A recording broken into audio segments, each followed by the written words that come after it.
ये कहानी है कमलापुर नाम के गांव की, जहां एक घास की झोपड़ी में राजेश नाम का आदमी अपने परिवार के साथ रहा करता था। राजेश बहुत ही मेहनती और ईमानदार व्यक्ति था, जो कि गांव के सेठ हजारी लाल के खेत में काम किया करता था।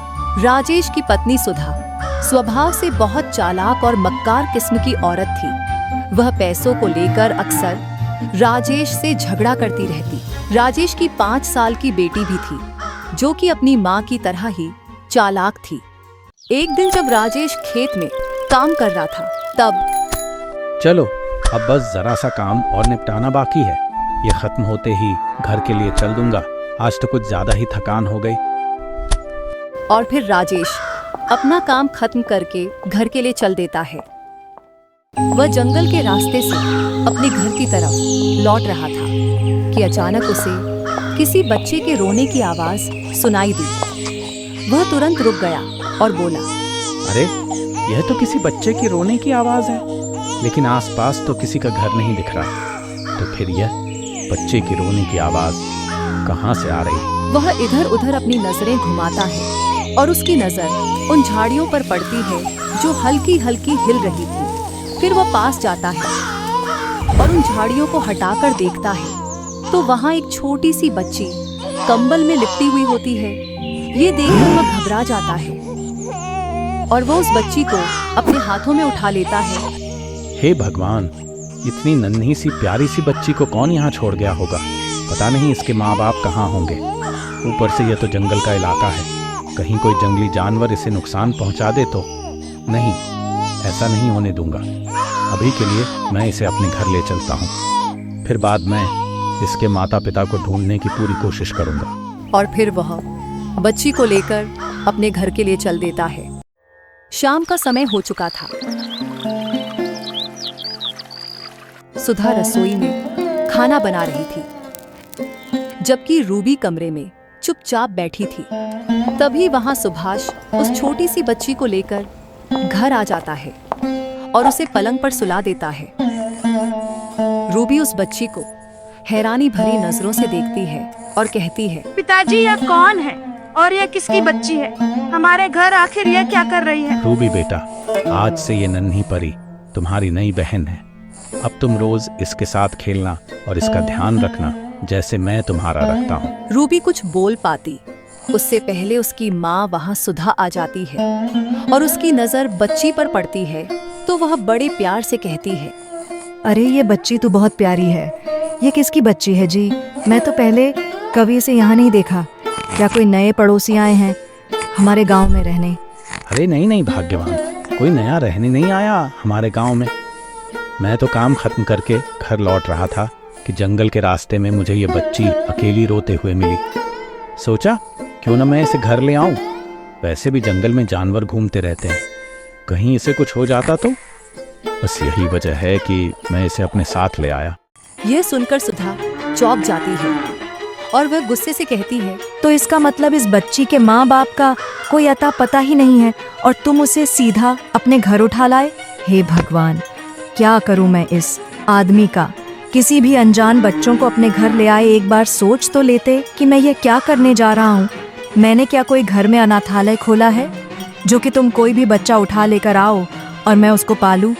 ऐसा करो, जल्द से जल्द इस बच्ची को जहाँ से लाए हो वही छोड़ कर आओ, वो भी अभी के अभी। ये कैसी बातें कर रही हो तुम रूबी की माँ? क्या सच में चाहती हो कि मैं इस मासूम को फिर उसी जंगल में छोड़ आऊं जहाँ हर वक्त जंगली जानवर घूमते रहते हैं? नहीं, मैं ऐसा बिल्कुल नहीं करूँगा। मुझे कुछ नहीं पता, बस जल्द से जल्द इस बच्ची को मेरी आंखों के सामने से हटा दो। पता नहीं किस बदनसीब की संतान है ये। मुझे तो लगता है इसके माँ बाप ने जानबूझकर इसे जंगल में छोड़ दिया होगा ताकि ये यहीं मर जाए और किसी को कानों कान खबर भी ना हो। यह सुनकर राजेश आग बबूला हो जाता है और वह सुधा से कहता है, बस बहुत हुआ रूबी की माँ, मैं अब एक शब्द बर्दाश्त नहीं करूँगा। इस बच्ची के खिलाफ कल सुबह होते ही मैं इस बच्ची की खबर पूरे गांव में फैला दूंगा। कहीं ना कहीं से कुछ तो पता चल ही जाएगा।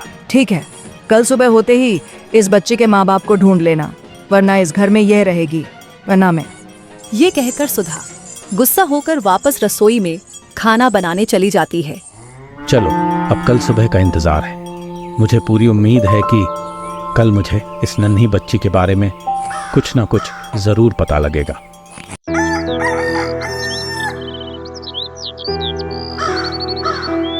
सुबह का समय हो गया था।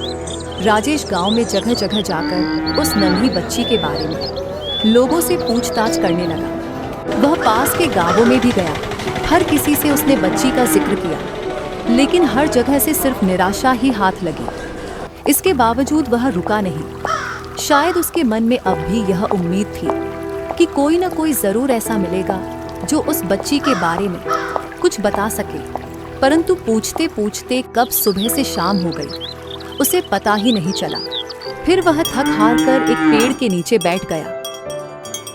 हे भगवान, सुबह से शाम हो गई, लेकिन बच्ची के बारे में कुछ भी पता नहीं चला।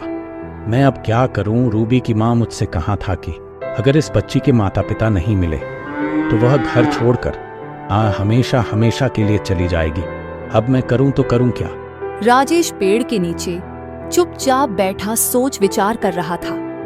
उसके मन में बस यही उम्मीद थी कि शायद कोई तो आएगा जो उस नन्ही बच्ची के बारे में कुछ बता सके। कुछ देर और वहीं बैठा रहा, लेकिन जब कोई नजर नहीं आया तो उदास होकर घर के लिए चल दिया।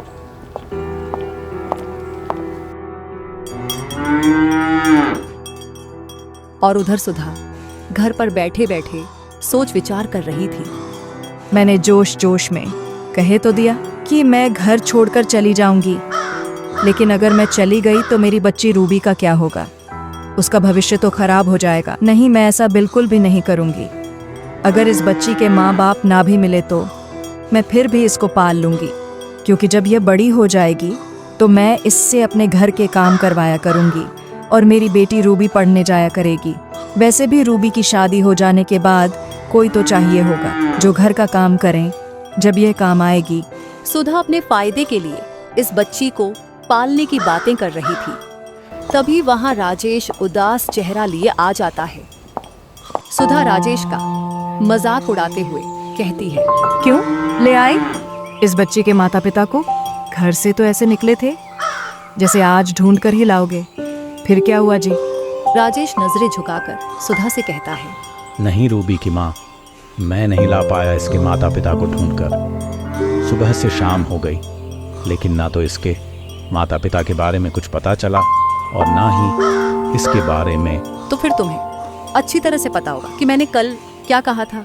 हाँ, मुझे सब पता है, लेकिन तुम्हें इस घर को छोड़कर जाने की कोई ज़रूरत नहीं है। इस मासूम बच्ची की जिम्मेदारी अब मेरी है। मैं खुद उसे कल सुबह लेकर इस घर से चला जाऊंगा, हमेशा हमेशा के लिए। तुम्हें अब कोई चिंता करने की ज़रूरत नहीं है। सुधा बनावटी हंसी के साथ राजेश से कहती है, किसी को इस घर को छोड़कर जाने की जरूरत नहीं है। हम सब एक साथ यही रहेंगे और इसी प्यारी सी नन्ही बच्ची का हम दोनों मिलकर पालन पोषण करेंगे। मैं इस बच्चे को उतना ही प्यार करूंगी जितना मैं रूबी को करती हूँ, और हम चारों मिलकर इस छोटे से घर में हंसी खुशी रहेंगे। सुधा की बातें सुनकर राजेश के चेहरे पर मुस्कान तो आ गई, लेकिन कहीं ना कहीं उसके दिल में उदासी अभी भी थी। वह अपनी पत्नी को भली भांति जानता था कि इसके पीछे कोई ना कोई वजह जरूर छिपी है, क्योंकि सुधा बिना स्वार्थ के कोई काम कर ही नहीं सकती। फिर भी वह अपनी खुशी को जाहिर करते हुए सुधा से कहता है, धन्यवाद रूबी की माँ, आज तुम्हारी वजह से इस अनाथ बच्ची को माँ का प्यार मिला है, जो हमेशा से उसे चाहिए था।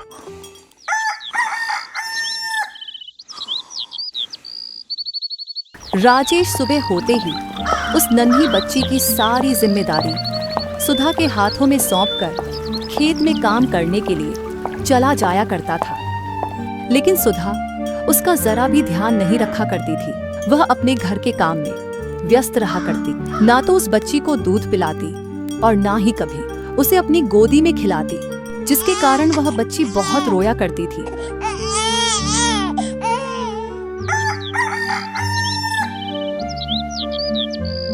देखते ही देखते समय बीत गया और अब वह दोनों बच्चियां रूबी और गुड़िया बड़ी हो चुकी थी। रूबी और गुड़िया स्वभाव से बिल्कुल अलग अलग थी। रूबी ज्यादातर समय अपने फोन में कॉलेज के दोस्तों से बातें करने में बिताती थी, जबकि गुड़िया मेहनती और होशियार थी। उसका मन पढ़ाई लिखाई में लगता था, लेकिन उसकी माँ उसे पढ़ने नहीं देती थी, बल्कि उससे घर के सारे काम कराती थी। दिन जब राजेश थका हारा काम कर घर पहुंचा तो अरे गुड़िया, मेरी प्यारी बच्ची, सुनती हो? बहुत प्यास लग रही है, जरा मेरे लिए एक गिलास पानी लेकर आना। गुड़िया रसोई में से राजेश के लिए ठंडा पानी लेकर आती है। यह लीजिए पिताजी, पानी पीजिए।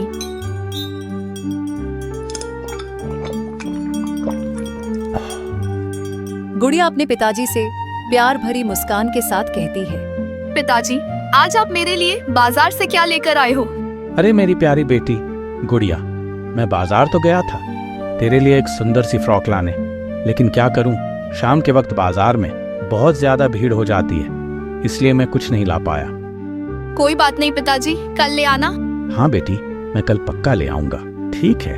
पिताजी, आप मेरा भी एडमिशन गांव के किसी सरकारी स्कूल में करवा दीजिए ना, मेरा पढ़ने लिखने का बहुत मन करता है। गुड़िया की बातें सुनकर राजेश उदास होकर कहता है, मेरी बच्ची, मैं जानता हूँ तू पढ़ना चाहती है, काश मैं तेरा एडमिशन करवा पाता, लेकिन तेरी माँ, वो तो मुझे कच्चा चबा जाएगी, उसे बिल्कुल पसंद नहीं कि तू पढ़े। लेकिन तू चिंता मत कर, मैं तुझसे वादा करता हूँ, मैं तेरे लिए घर पर ही किताबें लेकर आऊँगा।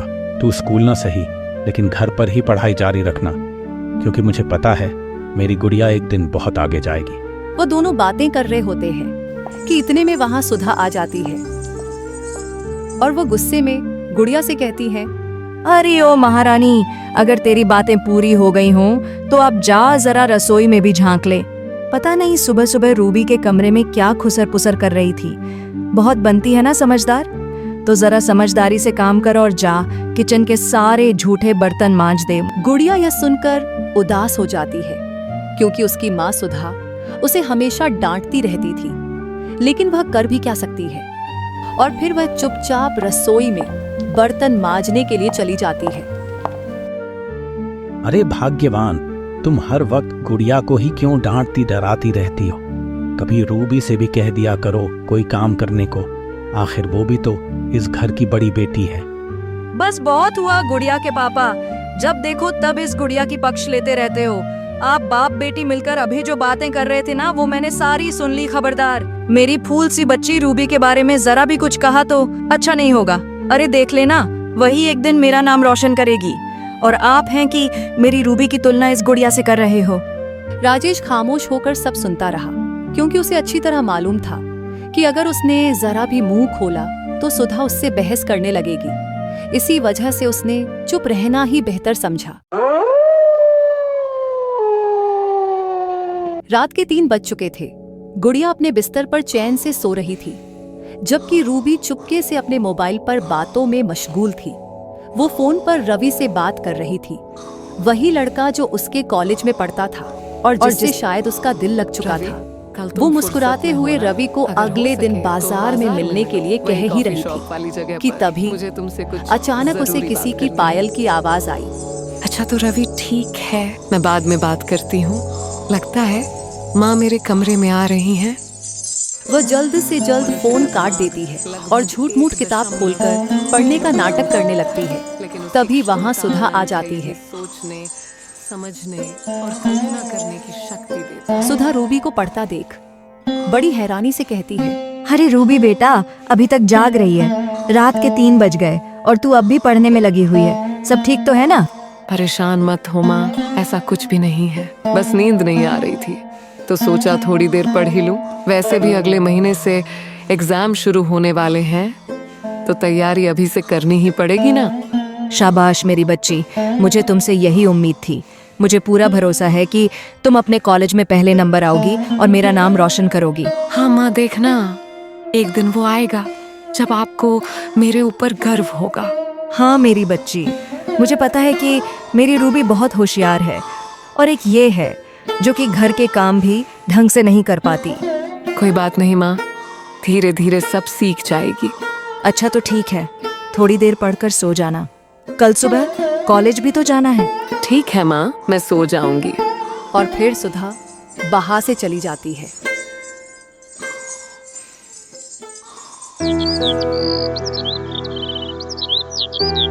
रूबी सुबह सुबह तैयार होकर हाथ में किताब लिए कॉलेज का बहाना करके रवि से बाजार में मिलने चली जाती है और उसकी माँ सुधा रसोई में खाना बना रही होती है। सुधा की नजर सब्जी के खाली टोकरी पर जाती है। अरे बाप रे, घर में तो सब्जी है ही नहीं है और बस 1 घंटे बाद गुड़िया के पापा काम पर निकलने वाले हैं। अगर उन्हें पता चला कि टिफिन में सब्जी नहीं है तो वह गुस्सा करेंगे। ऐसा करती हूँ, गुड़िया के हाथों बाजार से सब्जी मंगवा लेती हूँ, फिर जल्दी से बना दूंगी। वह रसोई से गुड़िया को आवाज लगाती है। गुड़िया, ओ गुड़िया, सोकर उठ गई या नहीं, कि अभी भी महारानी की तरह पलंग पर पड़ी है? जल्दी से रसोई में आ जा। गुड़िया सुधा की आवाज सुनकर रसोई में आ जाती है। हाँ माँ, बताइए क्या हुआ? क्या हुआ कि बच्ची, घर के कामों में तेरा ध्यान बिल्कुल भी नहीं है।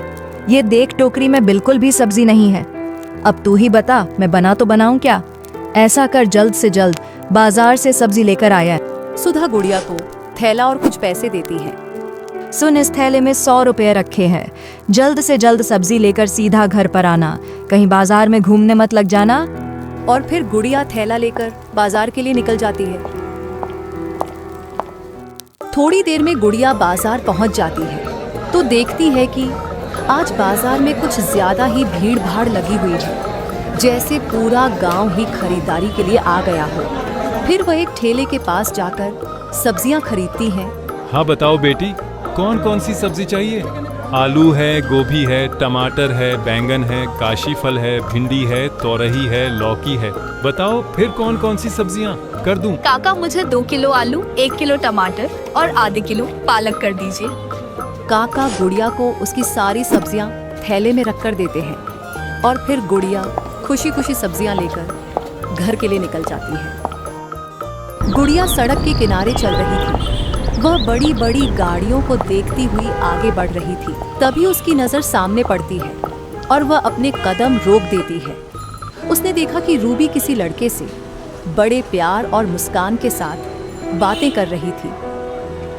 गुड़िया हैरान रह गई। वह सोचने लगी, दीदी तो कहकर गई थी कि कॉलेज जा रही हैं, फिर वो यहाँ क्या कर रही हैं? गुड़िया ये सब सोच ही रही होती है कि इतने में वहाँ एक टेम्पो वाला आकर उन दोनों को बिठाकर ले जाता है। अब मैं क्या करूं? यह बात घर पर बताऊं या नहीं? वैसे भी माँ तो मुझ पर भरोसा ही नहीं करती। ऐसा करती हूँ, जल्द से जल्द घर पर जाती हूँ, वहीं बैठकर सोचूंगी कि आगे करना क्या है। और फिर गुड़िया घर के लिए चल देती है। वह सुधा को सब्जी का थैला देकर अपने कमरे में चुपचाप घबराई हुई सी बैठी हुई सोच रही थी। मैं इस तरह से दीदी के खिलाफ माँ से कुछ नहीं कह सकती जब तक कोई बात सामने नहीं आती। मुझे समझ नहीं आ रहा कि दीदी की ऐसी क्या मजबूरी थी जिसके कारण उन्हें घर पर झूठ बोलकर जाना पड़ा।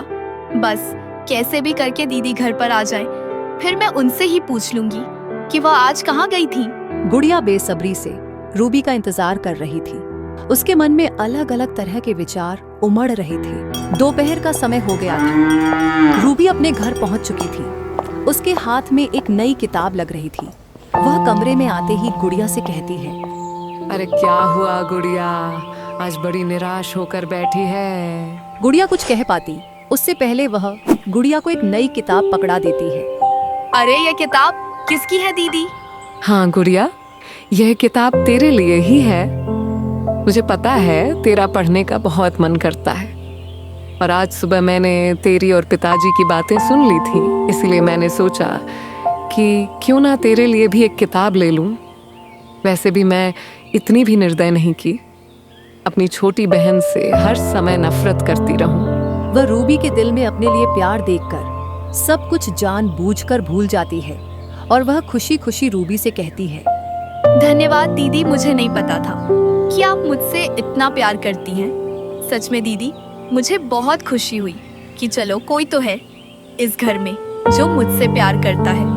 आप कॉलेज से आकर थक जाती होगी दीदी, आप जब तक मुंह हाथ धो लीजिए, मैं आपके लिए खाना लेकर आता हूँ। आज माँ ने आपकी मनपसंद सब्जी बनाई। और फिर गुड़िया रूबी के लिए खाना लेने के लिए चली जाती है।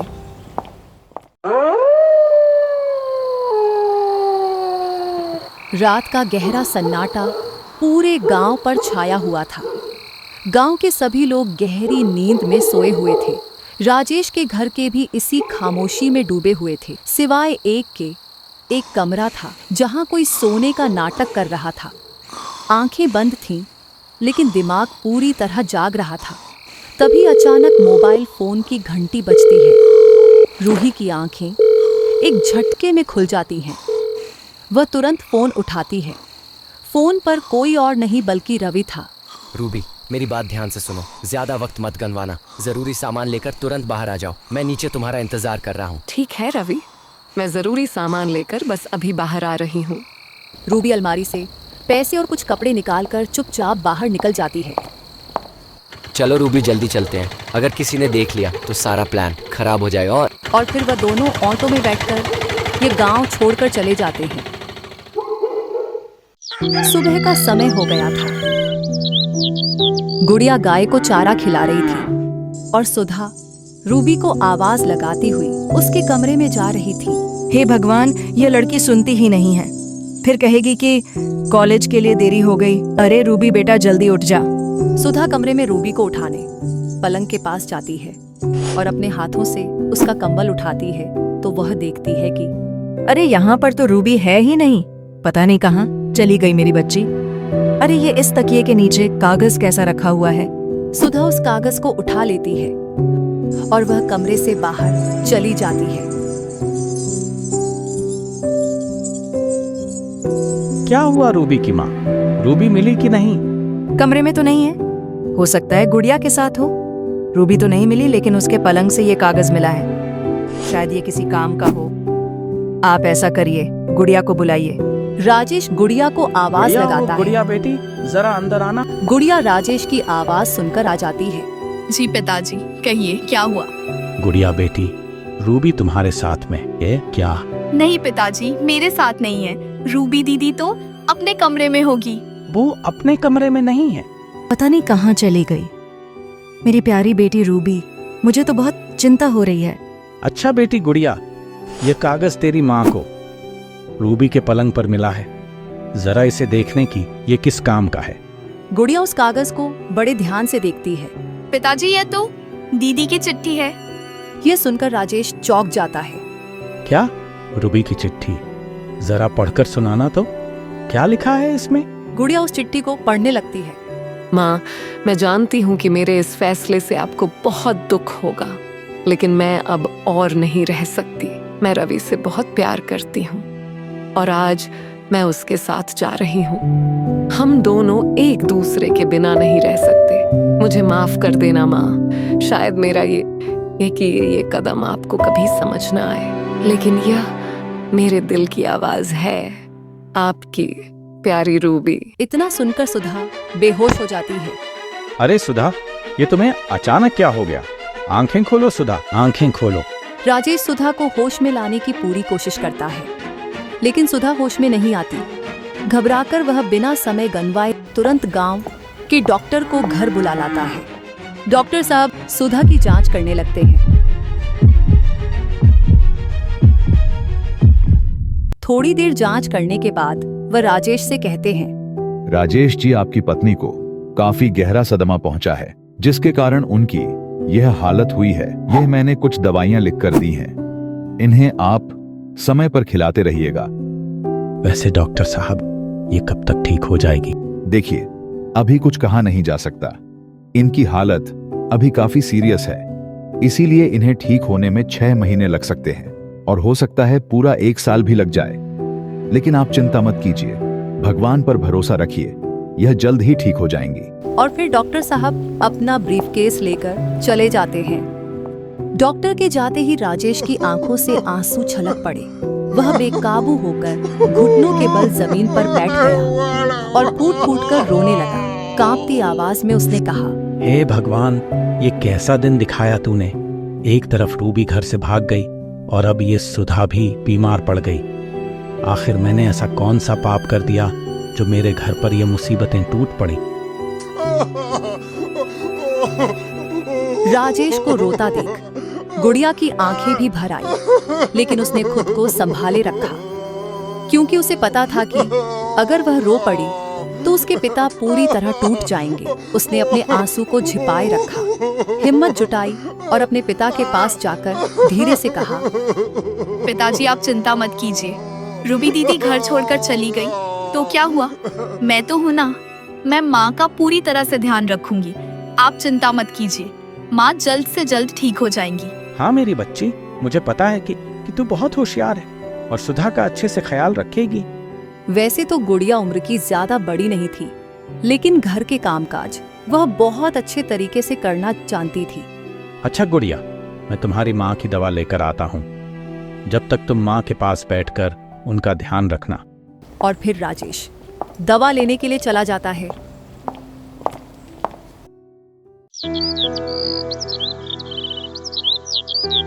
सुधा को होश तो आ गया था, लेकिन वो चुपचाप बिस्तर पर लेटी रहती। ना उसे भूख लगती थी ना प्यास। अगर कोई खिला देता तो खा लेती, वरना खुद से कुछ मांगती तक नहीं थी। घर के सारे काम अब गुड़िया ही संभालती थी, बिना किसी शिकायत के। ऐसे ही समय बीतता गया। एक दिन जब राजेश अपनी गाय को चारा खिला रहा था और गुड़िया भी घर के कामों में व्यस्त थी, तभी राजेश को एक जानी पहचानी आवाज सुनाई देती है, गुड़िया के पापा। राजेश ने सोचा कि वह उसका वहम होगा। उसने आवाज को अनसुना कर दिया। तभी एक और आवाज सुनाई देती है, गुड़िया के पापा जल्दी अंदर आइए। इस बार राजेश ने आवाज को ध्यान से सुना। अरे ये तो सुधा की आवाज है। वह सब काम छोड़कर भागते हुए जल्द से जल्द घर के अंदर चला जाता है। उधर गुड़िया भी आवाज सुनकर आ जाती है। वह अपनी माँ को सही सलामत देख खुश हो जाती है। माँ आप ठीक हो गई माँ। हाँ मेरी बच्ची, मैं ठीक हो गई। इतने में वहाँ राजेश आ जाता है। सुधा, यह तो चमत्कार हो गया। ईश्वर ने हमारी प्रार्थना सुन ली। हे भगवान, तेरा लाख लाख शुक्र है जो तूने मेरी सुधा को मुझे लौटा दिया। इतने में सुधा राजेश से कहती है, अरे सारा धन्यवाद भगवान को ही दे दोगे या कुछ गुड़िया को भी दोगे? मतलब मैं कुछ समझा नहीं सुधा। अरे मेरे भोले पतिदेव, ये जो आज आपके सामने खड़ी हूँ, उसमें भगवान के साथ साथ गुड़िया का भी हाथ है। इसने मेरी रात रात भर जाकर सेवा, जो कि मुझे समय पर दबा देना, मेरे खाने पीने का ध्यान रखना, रात रात भर मेरे पास बैठकर मेरी देखभाल करना और ऊपर से घर के काम, ये सब ये बेचारी अकेली ही क्या करती थी। सुधा, तुम सही कह रही हो। भगवान के साथ साथ गुड़िया ने भी हमारी बहुत मदद की। धन्यवाद मेरी प्यारी बच्ची। तुम्हारी जैसी बेटी हर घर में हो। इसमें धन्यवाद की कोई बात नहीं है पिताजी, यह तो मेरा कर्तव्य है। अगर मैं माँ की सेवा नहीं करूँगी तो फिर कौन करेगा। गुड़िया के दिल में अपने लिए इतना सच्चा प्यार देखकर सुधा अपनी नजरों में ही गिर जाती है और वह गुड़िया से कहती है, गुड़िया मेरी बच्ची, मुझे माफ कर देना। मैंने तुम पर बहुत अत्याचार किए हैं। जिसे मैं सबसे ज्यादा प्यार किया, उसने ही मेरे को धोखा दिया। क्या क्या सपने देखे थे मैंने, सारे तोड़कर चली गई। पर कोई बात नहीं, वैसे भी पुरानी बातें याद करके क्या फायदा, जिससे दिल को ठेस पहुंचती हो। और फिर सुधा पुरानी बातों को भुलाकर खुश होकर राजेश से कहती है, सुनिए जी, मुझे आज ही हमारी गुड़िया का गांव के सबसे अच्छे स्कूल में दाखिला करवाना है और आज के आज ही उसकी स्कूल ड्रेस, किताबें, सब कुछ आ जाना चाहिए। हम अपनी बेटी को पढ़ा लिखा कर एक दिन अफसर बनाएंगे ताकि सबको उस पर और हम पर गर्व हो। गुड़िया मन ही मन मुस्कुरा रही थी, क्योंकि जो उसे हमेशा से चाहिए था वह शायद अब उसे मिल चुका था। तभी सुभाष खुश होकर कहता है, क्यों ना इस खुशी के मौके पर गांव के मेले में जाया जाए। हाँ क्यों नहीं, आज हमें फिर से पूरा परिवार जो मिला है, चलो चलते हैं। और फिर वह खुशी खुशी मेला देखने के लिए चले जाते हैं।